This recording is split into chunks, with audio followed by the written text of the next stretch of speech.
All right, today we're keeping this one simple. Most tarp setups fail for one reason. They don't stay tight. You throw something up and it looks good for about 5 minutes. And then the wind hits or the rain hits, and now you've got a saggy mess that doesn't do anything you actually need it to do. So today we're fixing that with a simple ridgeline and one knot that actually works. And the end result is a tarp setup that actually holds tension without fighting you the whole time. And once this is set up properly, you'll never fight your tarp the same way again.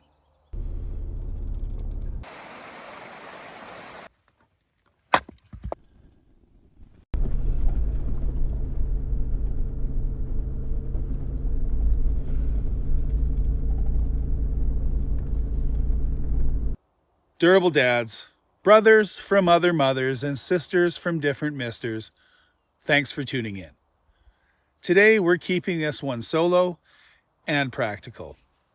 It's the same idea as the fire builds, simple systems that actually work. But instead of controlling heat, we're controlling space. Because when you're out with the kids, short on time, and the weather might turn on you, you don't need perfect. You need something that works fast. And this is one of those setups you can rely on when things turn on you a little bit.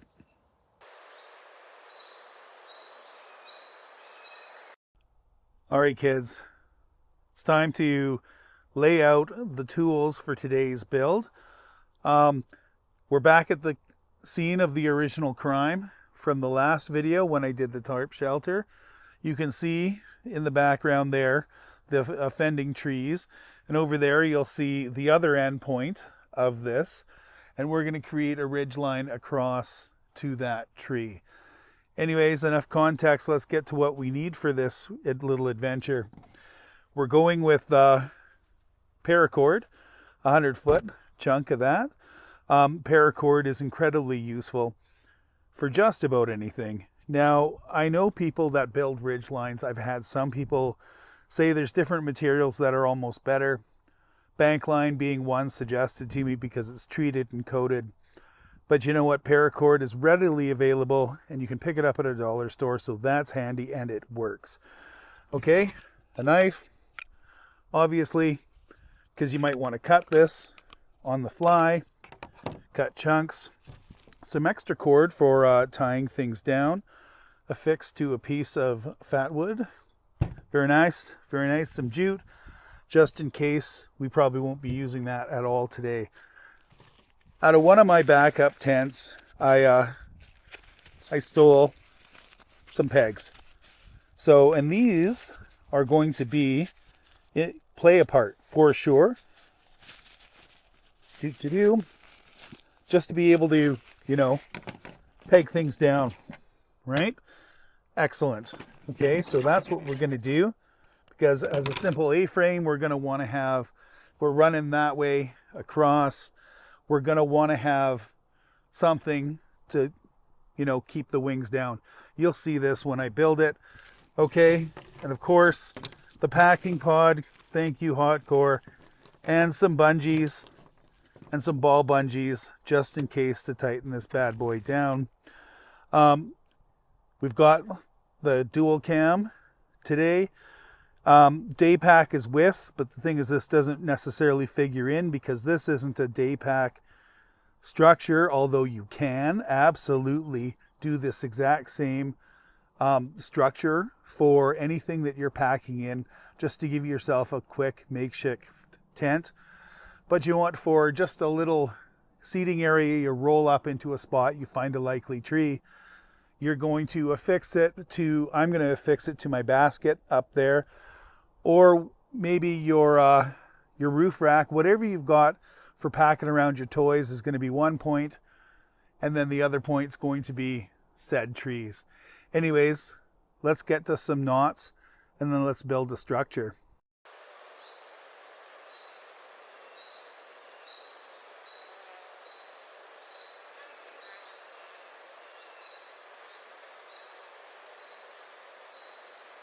All right, for the purposes of illustration, we're going to use just some basic cordage.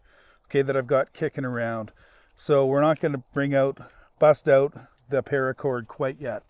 So what we're doing is we're taking this and then looping it around the tree. Whichever, I'm kind of a little bit cross dominant, so you never know which hand you get. So I'm going to do a little bit of, or at least my version of a Prusik knot. So we're going to go underneath here, like so, tighten it up. Now, I'm going to make a loop like this. So, and this is your feed end. We're going to call this the working end. We're going to go like this, over top, because I went under, and then I'm going to come under here like this. I'm going to grab this guy right here. I'm going to pull the two together. Okay, so, and yes, it slides. Now, this might not be bushcraft purist by any stretch of the imagination, and they can eat it. Anyways, this works for me, and it's simple, and it's effective, and you know what? It's tight. So we're going to call this is the end that you want to fix to one spot. That's not going to be the big bad boy of the loading end for really tightening. This is good enough to affix. So instead of the tree, this was going to go on the basket, and that's where we're going to fix off, because that's not going to be getting reefed on super hard. Okay, and to take this knot out, all you do, give it a pull. Now, because there's an extra hitch, there's a little more complicated, so it doesn't just fall apart like a basic Prusik knot, but it did the job. All right, knot number 2. This will be, you want this affixed to the most sturdy end of your structure. Okay, so this is the tree, and will end up being on the tree, just a little bit higher, but for illustrative purposes, we're going to get it nice and level. Okay, so I fed it around the tree. In my left hand here is my working end, and the rest of it, the rest of my cord that I'm going to be working with is in the right hand. So what I'm going to do is go over top of the rest of the rope and feed my working end through. Now here's the part, it's kind of a pain in the ass. You want to reach around and grab the working end. Okay? So, you want to be mindful of what's on top here a little bit. This isn't a tutorial, okay? But this is the working end here, so you can tighten it up. Now, I'm going to come around and come up over top, like so. And then I'm going to feed through like this. Actually, what I've ascertained is I'm going to do a little half hitch, and then I'm going to just duplicate the knot like this. Dun da da. That's the part that screws me up, and then you want to take the rest of it like this, have your working end hanging down, leave lots of room there so you can, when you pull it up straight, it's like this. Now, this can move. You can tighten it.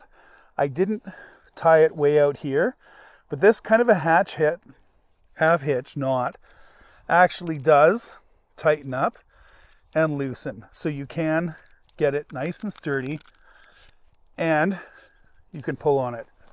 You can pull on it all day long, and it's not going anyplace.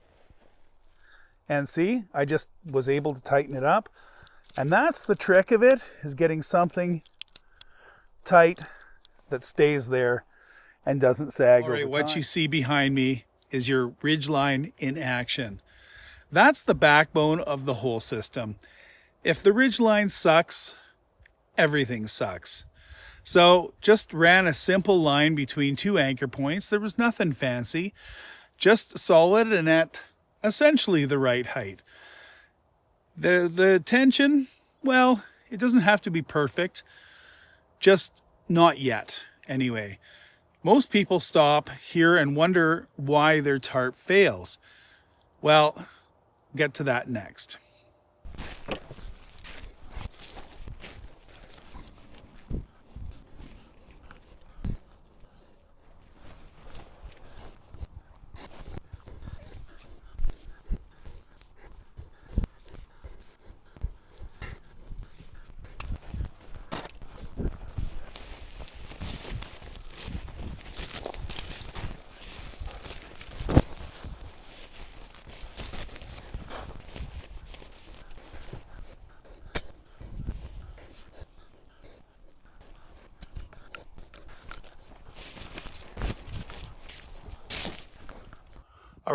I've got the tarp positioned. Hopefully it doesn't blow away.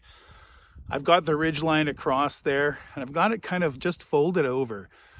Now, I'm leaving it, well, first of all, I'm leaving the ridgeline shows a little bit of sag. That's okay, because in the final build here, my plan was to have the hatch of Lou come up a little bit, and then just position the tarp a little bit closer towards the back end of Lou in order to make kind of an extension, I guess, of the actual build, so I have rain coverage with the back hatch open, so I'm getting out my gear, and then I'll be able to put it into a safe place anyways, or at least a safe and dry shady place. All right, let's get to getting these corners down and creating the basic A-frame.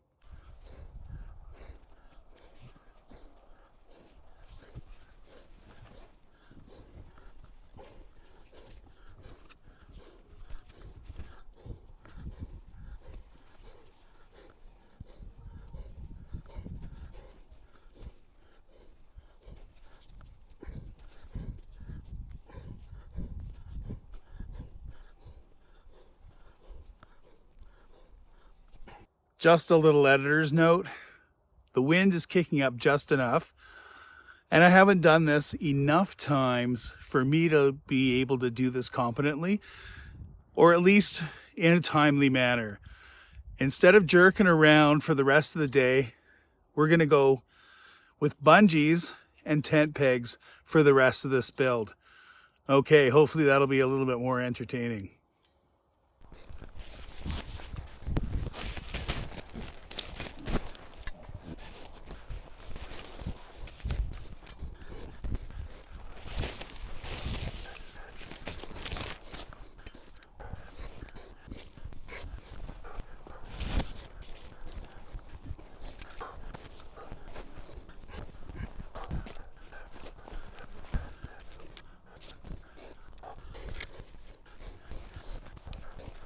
Okay, let's call this field notes number 1.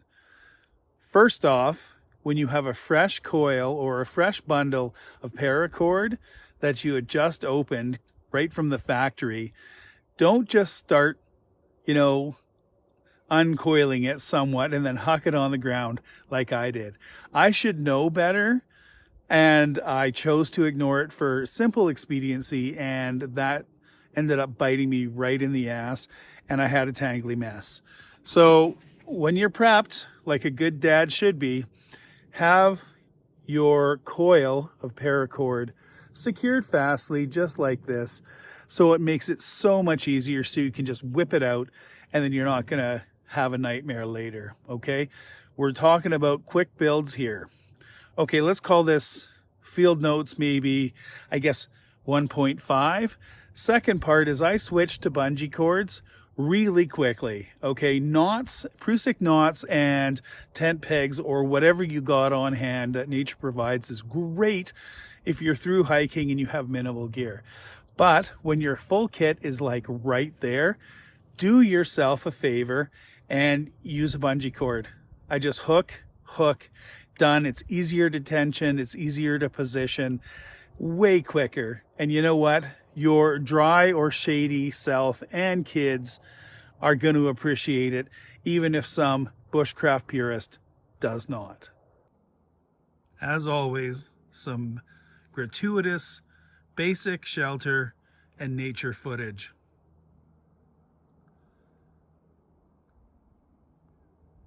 What a way to spend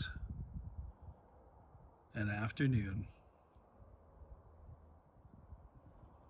Kids, here's a handy little way of coiling up your paracord when you've got minimal gear and you're out in the field. Okay, first just coil it around your to-go mug. I know it works. Don't coil it around this because you have a heck of a time taking it off, but really, boop, Bob's your uncle. And the real brilliance about this one is the second half is just do this, have a ball bungee going on, ding, and then it's easy to grab and all set up for you and ready to go.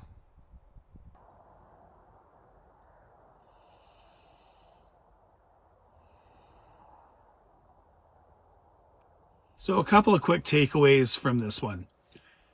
Simple setup. There's minimal gear involved.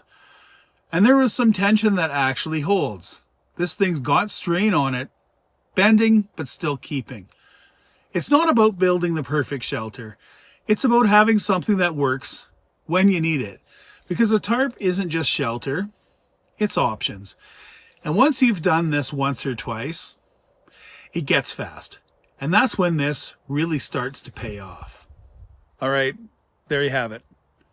This is a simple tarp setup that actually works.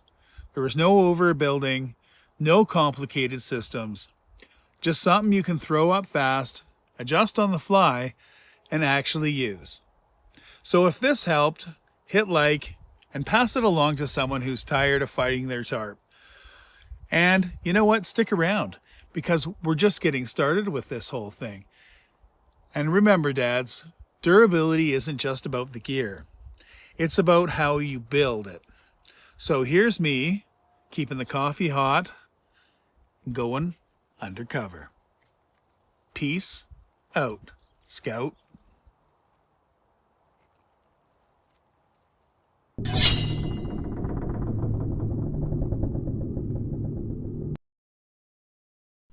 Arr.